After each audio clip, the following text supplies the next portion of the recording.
whaafeilo i atu talafola Radio Samoa le nei taeao, ma lole folau alo maia, o talo le solulu. Tapunia whaafua se tasio kolisi i au kilani ana nafi, whetau wa i nai se anga ese. La talata i leitu lai tolu o iei fo i leo nisi o mātua i whafo lea o ngai piki a lātou whanau. Ai whaata ia loa i le sawa le e-maili mai lea o ngā Glendowie College o loo lockdown mo le sawa ngā le mu o whanau. I lea e-maili no whaatalo sanga i nai mātua e aua ne i vili atu i totonu, be o atu fo i totonu o lea o ngā mo le sawa ngā le mu o tangata uma. I reporti le herodolo ta uai, e whaapeo se tasio tamai titi sa ia umia se anga ese. Pei tai moli mau wha moe moe ina telefou sa ia i lea taimi. E moni o lea sa wha alea ngaina mea tō tino lea onga, ma wha amanu ali ai se tasio tamai titi mai a mionga a le olo tua ia. Ai ele i wa aia se anga ese.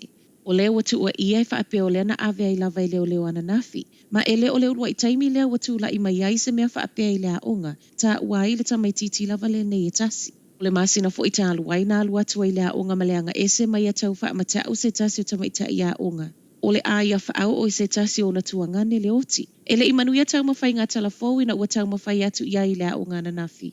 Ai a whai ae to e whaatanga lea tamai titi a onga o se fesili tele lea i whaai unga le pūlenga. O le soe wha mawa e le fofonga whetalai Trevor Mullet. O le toe kuata i le tūlai lua i lea wauli nei. E alo i ai le wha mawaenga le fofonga whetalai.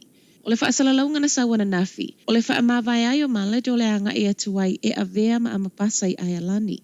Ma e wha apeo le masino Januari le tausanga fou lea o le a aloa i ai. Watali alo ia fo i le kovana sili a Dame Cindy Kittle le wha mawaenga le fofonga whetalai. Ma ua ia wha afitai ai fo i ia mō lona sao i a New Zealand.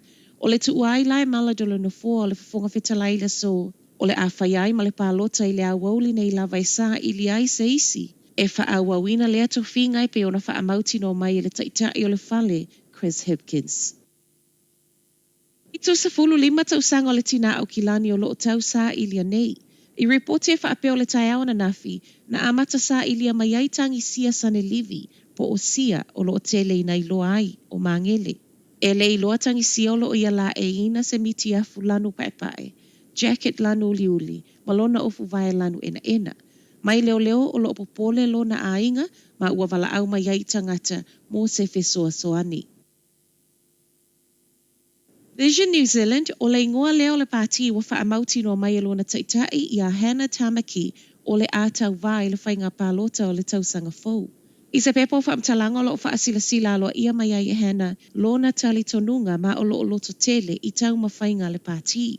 O le tausanga lua fesfuluiva na lesi talai le pāti le nei le masino te sema. Ma e whaapeo se tasi o pāti i lalo wha amalumalunga. Ale Freedoms New Zealand. E se mai le pepo wha amtalanga. O le alava fo ina wha asila i lona to o lua Brian Tamaki i le solo te e na whaiana nafi. I Wellington ma e whaapea e lua pāti waiai o le New Nation Party. Ma le Vision New Zealand. Ma ua i oe atu fo i le New Zealand Outdoors and Freedom Party. Peitai. E ona po e saule post ale Outdoors and Freedom Party lunga o lana Facebook page. Ua vave tele le whaife au. Ma le whaai loa o loo iei whaatasi ma i lato i lalo o lea whaamalu. I lea post o loo taa uai o lea lava i whaia lato ngā luenga ma le while mu. Ma o loo iei lava pea whaatala noanga. E tatau o na whaia mua ma o lea fo iwa mai a i meli i ai. I le vai aso tālu ai. Wa le iloa i nei le sao pau o lea. E le o se amatanga le leilea mō pāti la iti a o ta pena tuai le whainga pālota tele. Matala muli, se lau miliona i le tausanga i ta sialuanga i lunga, le tau e toe whaale le iai mea tō tino whaale anga ina i lolonga. O le tau leo sau ma le reporti o so enga na whaia i whale o ainga o whaale anga ina. Ma atu i ai ma le ini siwa o le a whao popo peale anga i lunga o tupe tutongi. Wa sau wai fo i malfe au. Wata tauona wa ai tangata ni usila i tu i TTI. Le la matia o whale mai suingo le tau.